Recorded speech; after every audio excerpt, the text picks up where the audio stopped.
Boa noite. É um prazer estar aqui. Fico muito feliz que você saiu da sua casa, do conforto da casa, para estar aqui na casa do Senhor.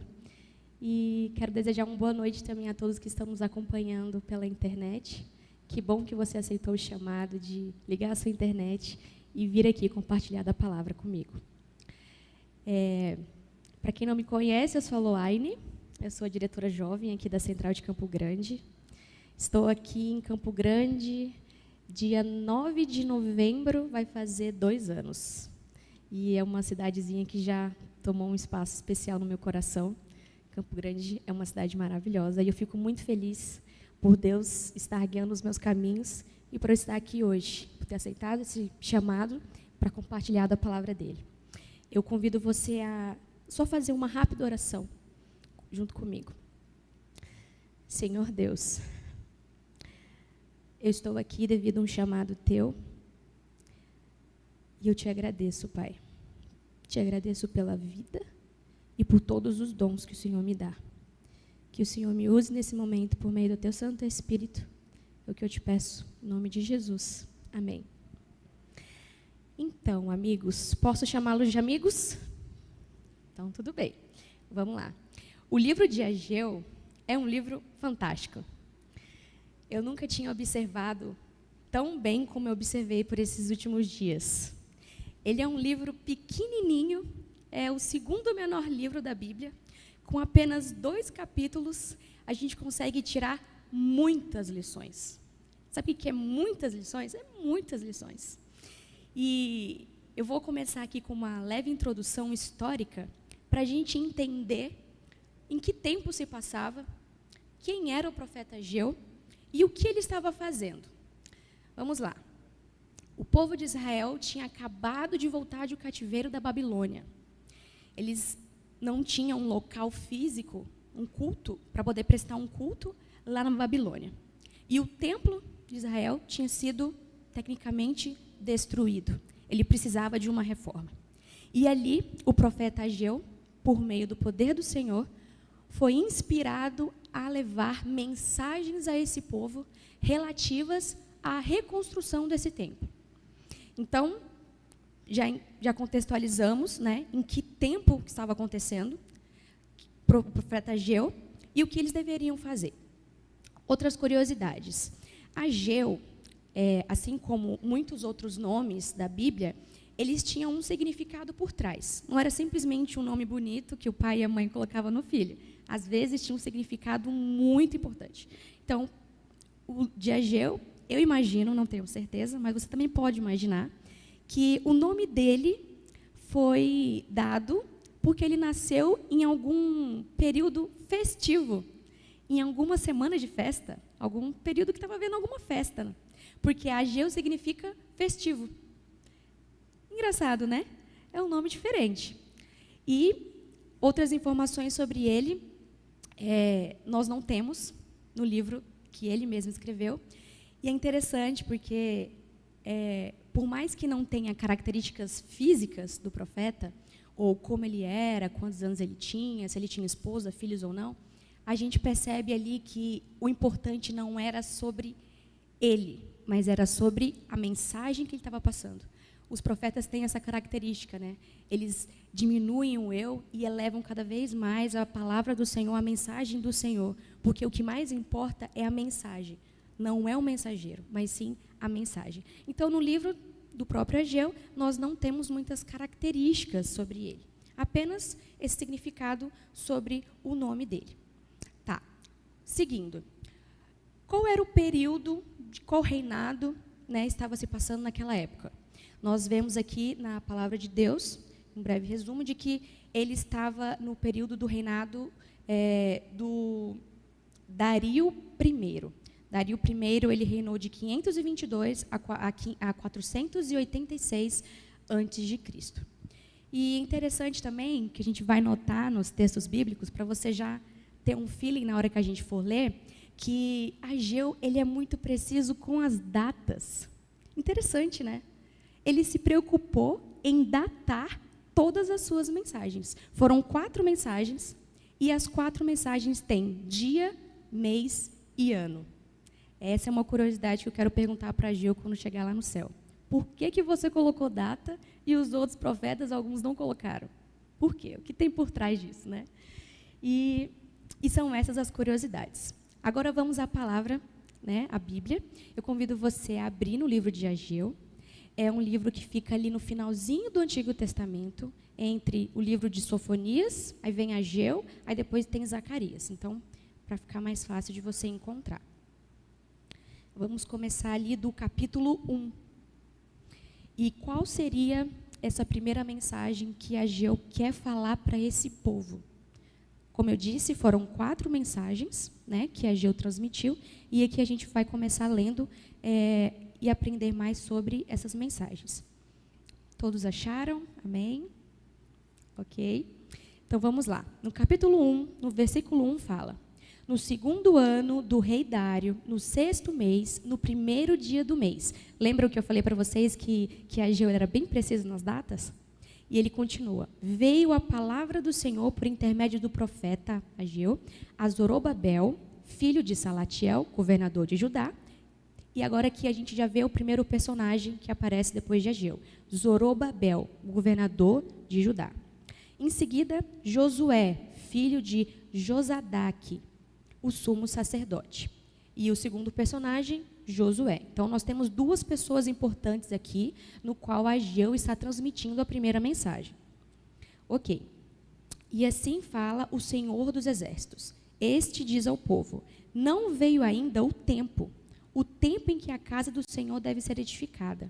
Veio, pois, a palavra do Senhor por intermédio do profeta Ageu, dizendo: acaso é tempo de habitardes vós em casas apaineladas, enquanto esta permanece em ruínas? Então, vamos entender o que ele estava dizendo. Ageu chega para Zorobabel, governador de Judá, e para Josué, o sumo sacerdote. E ele pergunta: não está no tempo da gente reconstruir esse templo? E é interessante vocês habitarem em casas apaineladas? Ele fez uma pergunta forte. Fomos buscar a fundo o que significa casas apaineladas, e o significado disso são casas luxuosas, casas com um pouquinho de ostentação, possa-se dizer. As pessoas estavam naquela época se preocupando em encher suas casas de enfeites, de melhor qualidade, de muitas coisas, gastando seus dinheiros, seus recursos em embelezar suas próprias casas. E a casa do Senhor, que era o templo que estava em ruínas, continuava em ruínas. E vem o profeta Ageu e adverte: é interessante continuar com as suas casas assim e o templo continuar em ruínas? O templo de adoração do Senhor? Bom, ele continuou falando: ora, pois, diz o Senhor dos Exércitos, considerai o vosso passado, aqui no versículo 5, considerai o vosso passado. Tendes semeado muito e recolhido pouco. Comeis, mas não chega para fartar-vos. Bebeis, mas não dá para saciar-vos. Vestivos, mas ninguém se aquece. E o que recebe de salário? Reponham para pô-lo num saquitel furado. O que Ageu estava querendo dizer aqui? Ele disse o seguinte: olha, vocês estão dando mais prioridades para as suas próprias casas, porém vocês estão recebendo os seus salários, fruto do suor, e para onde está indo esse dinheiro? Eles estavam trabalhando e nem o dinheiro que eles estavam trabalhando estava rendendo. Aqui fala, ó, recebeis o vosso salário e pô-lo num saquitel furado. Vocês comem e não se fartam, bebem, mas não se saciam. Era uma realidade. O dinheiro que eles estavam recebendo, além de ser mal investido nas suas luxuosas casas, não estava dando nem para se manter. E Ageu adverte dessa forma. E o que é interessante aqui também, voltando aqui no versículo 5, ele fala, considerai o vosso passado. Por que ele fala considerai o vosso passado? Ele começa a falar para o governador e para o sumo sacerdote: vocês lembram de como foi o passado de vocês? Vocês lembram quando o povo desobedeceu lá atrás e acabou ficando no exílio? Era mais ou menos isso que ele queria dizer. Considera o seu passado. Olha o que os anteriores, os seus antepassados fizeram e qual foi a consequência disso. É isso que vocês querem? Considera o seu passado. E aí, Ageu continua. Ele continua aqui no versículo 9. Esperastes o muito, e eis que veio a ser pouco. E esse pouco, quando trouxestes para casa, é como um assopro, e o dissipei. Por quê? Porque disse o Senhor dos Exércitos, por causa da minha casa que permanece em ruínas, ao passo que cada um de vós corre por causa da sua própria casa. Por isso, os céus sobre vós retêm o seu orvalho, e a terra e os seus frutos. Fiz vir a seca sobre a terra e sobre os montes, sobre o cereal, sobre o vinho, sobre o azeite e sobre o qual a terra produz, como também sobre os homens, sobre os animais e sobre todo o trabalho das mãos. O alimento deles não estava sendo abençoado. O fruto do suor não estava sendo abençoado, porque eles estavam colocando a prioridade no local errado. A prioridade não era aquilo. A prioridade era se entregar totalmente ao Senhor. E, primeiramente, adorá-lo num local digno. Só que o local digno estava em ruínas. E é interessante porque a gente pensa, tá, mas hoje nós temos lindos templos, lindas igrejas adventistas. É louvável o trabalho dos arquitetos e engenheiros que nós temos, que eles fazem templos maravilhosos para a gente adorar o Senhor. Mas será que agora, com todos esses templos bonitos, a gente não precisa mais fazer essa adoração? Nós não precisamos mais reverter os nossos recursos em prol da obra? O que será que está faltando? Será que a gente está acomodado, assim como o povo estava acomodado? A gente vai ver mais na frente de que não é diferente o tempo atrás do tempo de hoje. Nós temos que continuar depositando a nossa adoração, as nossas prioridades no local certo. E vamos continuar aqui na mensagem. Essa foi a primeira mensagem de Ageu. E o que será que o povo respondeu? O que será que o governador e o sumo sacerdote Josué respondeu para Ageu? Será que eles não deram credibilidade, não concordaram? Ou, nossa, será que isso faz sentido porque é um mensageiro do Senhor e Ageu está falando certo e nós vamos ouvir? Vamos dando sequência aqui. No versículo 12, fala: Então Zorobabel, filho de Salatiel, e Josué, filho de Josadaque, o sumo sacerdote, e todo o resto do povo atenderam a voz do Senhor, seu Deus, e as palavras do profeta Ageu. Interessante, né? A gente vê muitas histórias na Bíblia, na qual a gente vê o Senhor falando por meio de profetas, o Senhor falando por meio de uma sarça ardente, o Senhor falando de várias maneiras, e muitas vezes as pessoas não acolheram, as pessoas não se remeteram à vontade do Senhor e tiveram algumas consequências porque seguiram outros caminhos. Aqui é muito lindo de ver porque o povo reconheceu a situação que eles estavam. Eles reconheceram a condição que se encontravam e atenderam a mensagem do Ageu. Ele não precisou falar muito. Na primeira mensagem dele, o povo falou: não, ok, nós reconhecemos que estamos errados e vamos reconstruir sim o templo do Senhor. E aí eu volto aqui para falar para vocês sobre a questão das datas. A primeira mensagem de Ageu, assim como fala no versículo 1, foi dia 29 de agosto de 520 a.C. No dia 29, ele deu essa mensagem. No dia 29, as pessoas aceitaram a mensagem do Senhor. E, pasmem, em 23 dias, eles começaram a reconstrução do templo. 23 dias, para a gente que hoje tem recursos para construir um templo, é só chegar numa loja de construção, a gente compra os materiais com facilidade, né? Mas em 23 dias, naquela época, eu imagino que seja muito rápido. Eles se programaram, eles aceitaram a mensagem: não, nós vamos construir, reconstruir o templo do Senhor. E em 23 dias, eles foram. E aqui no versículo 15 fala, né? Ao 24º dia do mês 6º, 23 dias depois. E em seguida, nós vemos aqui Ageu dando uma segunda mensagem. Será que essa não foi o suficiente? Será que o problema do povo não era só esse? por que ele tinha que dar mais outra mensagem?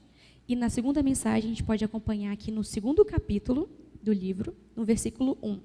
No segundo ano do rei Dário, no 7º mês, ao 21º do mês, veio a palavra do Senhor por intermédio do profeta Ageu, dizendo.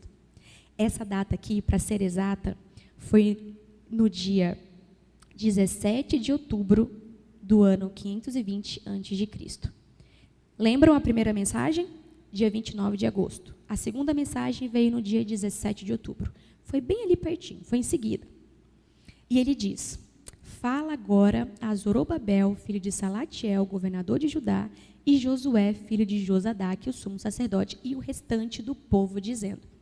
O que a gente vê diferente agora nessa segunda mensagem que Ageu dá? Ele não convidou só o sumo sacerdote e o governador. Dessa vez, ele convidou o povo, porque tinha algo importante a dizer também para o povo. Eles precisavam ouvir essa mensagem. Então, diferente da primeira, ele convida o povo para ouvir a palavra de Deus. E ele fala, quem dentre vós que tenha sobrevivido contemplou esta casa na sua primeira glória? O que a gente entende aqui? É como se ele perguntasse, quem aqui viu esse templo antes da destruição? Em pé, em glória. Quem viu? E ele continua. E como você vê agora? Não é como nada? Não é ela como nada aos vossos olhos? Ora, pois, sê forte, Zorobabel, diz o Senhor. Sê forte, Josué, filho de Josadaque, sumo sacerdote. E tu, todo o povo da terra, sê forte, diz o Senhor. E trabalhai, porque eu sou convosco, diz o Senhor dos exércitos. Interessante, ele separa para cada mensagem, para o sumo sacerdote, para o povo e para o governador, a frase, ser forte. De onde vocês lembram essa mensagem? Josué. Josué, lá no capítulo 1, no versículo 9. Ser forte e corajoso. Lembra? E aqui, a mensagem do Senhor é clara, ser forte. Mas por quê? Eles já decidiram reconstruir o templo. Por que Deus teria que mandar outra mensagem para eles relativa a isso? Porque muitas vezes a gente aceita o chamado do Senhor e a gente acaba, possa-se dizer, fraquejando, porque a gente tenta lutar com as nossas próprias forças. E não é pelas nossas próprias forças, é pela força do Senhor. E aqui, Ageu, ele vem com a mensagem dizendo, ser forte, diz o Senhor dos exércitos, porque a força vem dele. Vocês vão reconstruir o templo por meio da força dele. Não desanimem. Ser fortes, todos vocês, porque vocês vão conseguir. Lembrem-se de como era o templo antes, como era a glória dele antes. E assim ele será também por meio das suas mãos pelo agir do Senhor. E Ageu manda essa segunda mensagem para eles, lembrando da glória do templo e lembrando que por meio do Senhor eles vão conseguir todas as coisas. E eu acho bonito também porque Ageu, ele não simplesmente fala assim diz o Senhor, mas ele diz o Senhor dos exércitos. Ele exalta o nome do Senhor, porque ele sabe que dali tem poder. E continuando, a gente tem outro ponto interessante nessa segunda mensagem, porque ele fala aqui, ó, farei abalar todas as nações, e no versículo 7, farei abalar todas as nações, e as coisas preciosas de todas as nações virão, e encherei de glória esta casa. Em outras versões da Bíblia, entende-se como, e chegará ele na glória desta casa. Quem é ele? Cristo Jesus. Lá na frente, nos próximos capítulos da Bíblia, a gente pode ver a história do próprio Cristo andando ali naquele templo. E era já uma profecia. A glória virá a esta casa. E a gente pode ver que tantas promessas foram ditas apenas por conta de uma reconstrução do templo. E continuando, a gente vê Ageu contando sobre a sua terceira mensagem. Aí vocês me perguntam, mas Loaine, por que Ageu teria que dar mais outra mensagem? O povo já não aceitou, reconheceu os seus erros, aceitou reconstruir o templo, aceitou o fato de que estavam errando ali, trocando os valores, e agora recebeu a mensagem do Senhor que eles precisariam pedir poder para continuar nessa missão. O que Ageu queria falar agora, já na sua terceira mensagem? A gente acompanha no versículo 10, quando Ageu fala: ao 24º mês, ao 24º dia do mês 9, no 2º ano de Dário, veio a palavra do Senhor por intermédio do profeta Ageu, dizendo: assim disse o Senhor dos exércitos. Pergunta agora aos sacerdotes a respeito da lei. Interessante, né? Ele falou para o governador, falou para o sumo sacerdote. Depois, ele vem e fala para o povo. Agora, a mensagem é específica para os sacerdotes. E aí ele fala: se alguém leva carne santa na orla de suas vestes, e ela vier a tocar no pão, ou no cozinhado, ou no vinho, ou no azeite, ou em qualquer outro mantimento, ficará isto santificado? E os sacerdotes disseram não.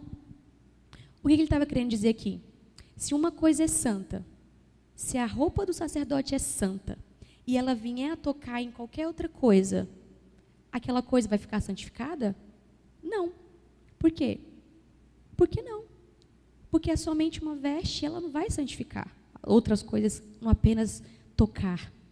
Mas aí ele continua dizendo: ok, mas se alguém que se tornar impuro pelo contato com um corpo morto, tocar em alguma destas coisas, ficará ela imunda? E os sacerdotes responderam: sim, ficará imunda. E o que a gente pode tirar de lição aqui, do que Ageu queria falar para os sacerdotes? O seguinte: as vestes sendo puras, elas tocando alguma coisa, não vão se tornar puras. Mas aquilo que é impuro e tocar alguma coisa, aquilo se tornará impuro. E dando sequência no texto, Ageu estava falando, se referindo aos próprios sacerdotes. Vocês estão com o coração impuro. Vocês estão impuros e tudo o que vocês fazem se torna impuro. Muito forte isso, né? Muito forte. Se os próprios sacerdotes estavam nessa condição, como estava a condição do resto do povo? E aí ele continua. Então prosseguiu Ageu no versículo 14. Assim é este povo, e assim é esta nação perante mim, diz o Senhor. Assim é toda a obra das tuas mãos, e o que ali oferecem, tudo é imundo. Interessante, né? Deus, em sua infinita misericórdia, ele vai com passos certos. Primeiro, ele fala: olha, vocês estão errando nisso, vocês precisam reconstruir o templo. Depois ele fala: vocês precisam confiar em mim, se permanecer em mim, se fortalecer em mim, porque por meio de mim vem a força. E agora ele diz: mas olha, não é pelos seus próprios atos. E os seus atos estão impuros, vocês precisam se purificar.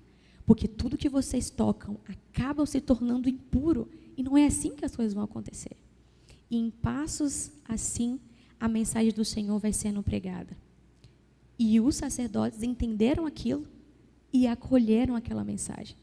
E essa mensagem aqui, como eu disse para vocês, em datas exatas, foi dita no dia 18 de dezembro de 520 a.C. Vocês sabem que dia é hoje? Hoje é dia 19? 19, né? 19 de dezembro.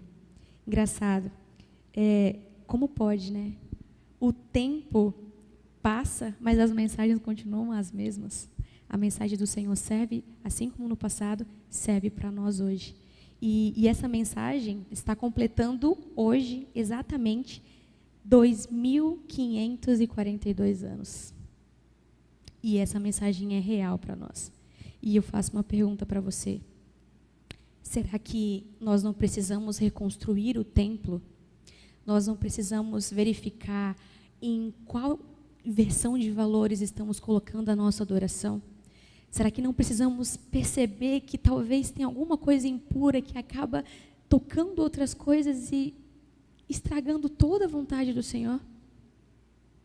Assim como a mensagem do passado e a mensagem hoje, ela é real e ela também pode ser uma realidade para mim e uma realidade para você.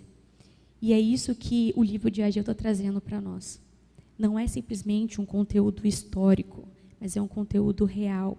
É a própria mensagem do Senhor falando a esse povo e falando a nós. E essa foi a terceira mensagem de Ageu para o povo. Ok, Luane, mas o que mais falta acontecer? O que mais Deus queria falar para esse povo? Porque já falou a primeira, falou a segunda, a terceira, mas tem a quarta mensagem. E é interessante também porque essa quarta mensagem ela foi dita no mesmo dia, no dia 18 de dezembro de 520 a.C. É como se ele tivesse dado essa mensagem para os sacerdotes de manhã, aí quando foi à tarde, não, peraí que Deus está querendo me falar mais alguma coisa para falar para vocês. E vamos acompanhar aqui no versículo 20, quando ele fala: veio a palavra do Senhor, segunda vez a Ageu, ao 24º dia do mês, dizendo: fala a Zorobabel, governador de Judá.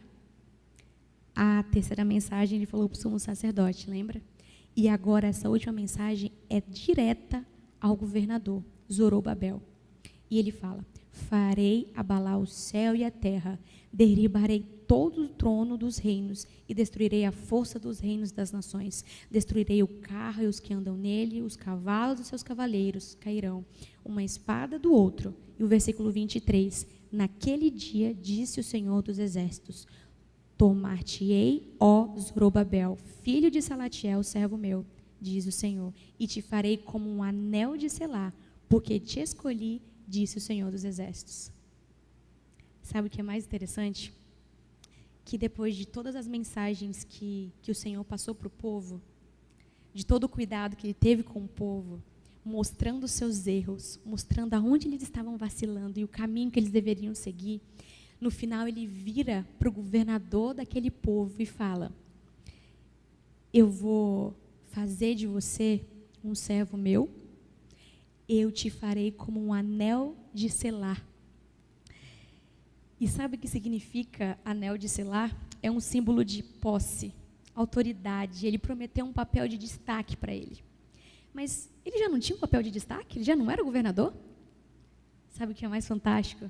É que ele prometeu esse papel de destaque colocando o próprio governador, Zorobabel, na linhagem de Cristo, na linhagem do Messias. O sangue dele seria ali na descendência e chegaria até Jesus. E o que é mais interessante é a gente ver que a mensagem de Ageu durou apenas 25 semanas. Foi curto, foi um prazo curto. As pessoas ouviram, acolheram, e Deus ainda deixou uma promessa maravilhosa. Zorobabel pôde descansar sabendo que o presente, a recompensa, Deus já tinha dado a ele. A promessa de que ele estaria na descendência do Messias. E hoje eu viro para você e para mim, e diante de todas essas lições que a gente pode aprender aqui no livro de Ageu, que é um livro bonito, porque só teve coisa boa. E coisa boa em 2 capítulos. A gente só consegue ver bênção aqui. E eu faço uma pergunta para você. Como estão os seus valores? Os meus valores? Será que eu estou caminhando rumo a essa promessa que o próprio Jesus me deu também? Porque nós já sabemos as histórias que aconteceram no passado. Nós já sabemos ainda das promessas que vão acontecer no futuro. O sangue de Jesus já foi derramado por nós numa cruz e a promessa já está feita. Mas será que eu estou caminhando nos passos largos e cometendo os mesmos erros que o povo daquela época fez, que foi inverter os valores, encher a minha vida de ostentação, não pegar os meus recursos que o próprio Deus me deu por meio do meu suor e colocando simplesmente em coisas fúteis e não colocando na obra dele? Será que o que falta? Os templos já estão construídos, mas o que falta? Será que a minha vida está completa de imperfeição? Será que tudo que eu estou tocando, as minhas ações estão tornando imundas? O que está faltando? Uma entrega? Será que está faltando aceitar o chamado do Senhor?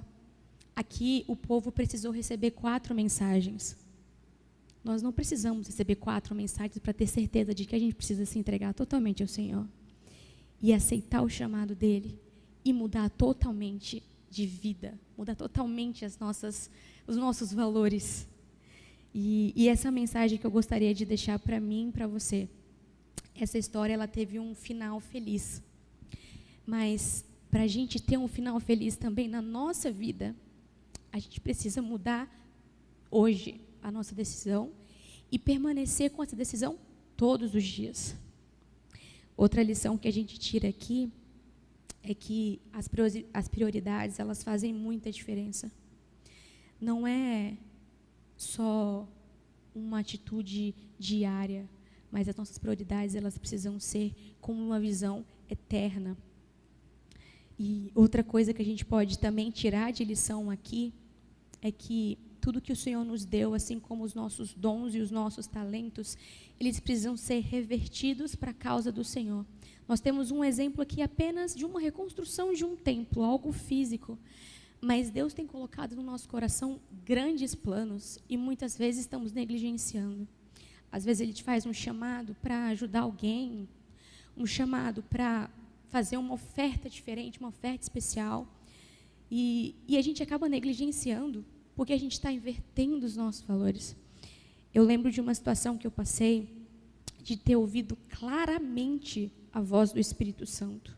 Claramente, sabe quando você está assim, e do nada você escuta aquela voz que fala, faz isso. Faz isso. E você fica, tá, Senhor, mas eu não vou fazer porque eu não sei, eu sou incapaz, tenho medo, tenho vergonha. E eu estava no aeroporto, esperando num portão de embarque, e uma senhora sentou do meu lado. Sabe quando parece que as coisas são para acontecer? Sim, elas acontecem. E a senhora sentou do meu lado, e ela estava ao telefone, aos prantos, e ela no telefone dizia, eu não consegui passagem para minha família, só consegui para mim de urgência, e o velório vai acontecer hoje, e o voo atrasou, e eu ainda estou no aeroporto, e ela começava a chorar, e não conseguia falar, e no telefone eu pude entender todo o contexto da história. O pai dela tinha falecido, ela não conseguiu passagem para a família, só conseguiu para ela, e ela estava indo no enterro do pai. E aquela voz falava ao meu ouvido, conforta ela, conversa com ela, fala que ela não está sozinha. E aquela voz, e eu sentada no banco, com vergonha de puxar um assunto. Mas eu pensava ao mesmo tempo, poxa, mas ela está em sofrimento. Por que eu não tenho condições de simplesmente dar uma palavra? Não é algo difícil, não exige recursos, não exige força, não exige competência, não exige estudo, apenas uma palavra de conforto. E aquilo ficou martelando, pareceu algo simples, mas eu não consegui falar. E aquela mulher continuou ali, o portão de embarque abriu, ela entrou no voo dela e eu entrei no meu. Sabe o que é mais engraçado? É que assim como na história de Ageu, nos pequenos detalhes, eu lembro da roupa daquela senhora. Eu lembro da feição daquela senhora. E eu lembro que eu não ouvi a voz do Senhor. E eu não atendi o chamado. Pode ser algo simples. Mas Loine, você só não conversou com ela. Mas não. Naquele momento, Deus estava me usando para confortar a filha dele. E eu recusei o chamado. E eu me martirizei por muito tempo depois. Porque não foi uma simples conversa que eu deixei de conversar. Foi um chamado real do Senhor que eu não atendi. E eu me senti muito mal com aquilo. E eu nunca esqueço. Eu não esqueço do número do portão. Era o 23. Eu não esqueço da feição dela. Eu não esqueço de nada, porque ficou gravado na mente. E quando eu olho para a palavra do Senhor e eu vejo Ele, por meio dos seus profetas, por meio de uma sarça ardente, por meio de qualquer outra coisa, falando ao seu povo, eu fico lembrando dessa história e eu falo, é o próprio Deus que está falando. E é o próprio Deus que quer que eu faça algo. E eu preciso fazer. E é isso que eu gostaria de falar para vocês. Não recusem o chamado do Senhor. Façam como o povo aqui de Israel, na época do profeta Ageu. Na primeira mensagem, eles ouviram, eles mudaram de comportamento. Na segunda mensagem, eles ouviram, receberam a mensagem. Na terceira, os sacerdotes entenderam que eles estavam imundos e eles mudaram de comportamento, eles se santificaram. E é assim que a gente tem que fazer. A gente não tem que esperar muitas coisas ruins acontecerem para a gente sofrer as consequências, porque a mensagem do Senhor é clara. Ele fala porque Ele sabe o que é melhor para nós. Ele fala porque Ele sabe o que a gente tem que fazer para ajudar o outro que está em sofrimento. E o livro de Ageu, ele é bonito nisso. Os detalhes, a mensagem, curta, simples, objetiva e feliz. Uma história com um final feliz. E é isso que o Senhor quer para mim e para você. Uma história com um final feliz. Porque a promessa Ele já deu. A promessa já é sua. A eternidade já é sua. Já é minha. A gente só precisa permanecer. E a mensagem fica: seja forte. Seja forte você que está em casa. E não desanime, porque a força vem do Senhor. E Ele quer você. Não é sobre o que nós já fizemos no passado. Não é sobre os nossos erros e pecados. Mas é sobre o que Ele quer. Você, o seu coração e te ter para sempre na eternidade. Eu convido você agora a se colocar de pé para a gente fazer uma oração. Senhor nosso Deus, sou muito grata a Ti pela Tua mensagem que o Senhor veio falar através de mim. Obrigada por tocar o meu coração mais uma vez e me dar a certeza, Senhor, das Tuas promessas, a certeza de que o Teu poder é maior do que tudo, do que todos, e de que o Senhor sempre esteve conosco, desde a fundação da terra e sempre estará. Nos dê força, Senhor, nos torne forte por meio do Teu poder, para que a gente não desanime, para que a gente não vacile, para que a gente esteja sempre nos Teus caminhos, e andando nos Teus caminhos, a gente ajude outras pessoas, a gente leve a Tua mensagem para onde quer que formos, primeiramente, em nós mesmos, nas nossas atitudes, que sejamos luz para este mundo que anda em trevas, e que em momento algum, Senhor, a gente venha recusar a Tua voz, recusar o Teu chamado. Pois nós sabemos, ó Pai, que até o ar que nós respiramos não provém de nós. Ele provém de Ti. E é por meio do Teu poder, Senhor, da Tua graça, que eu te rogo. Em nome de Jesus. Amém.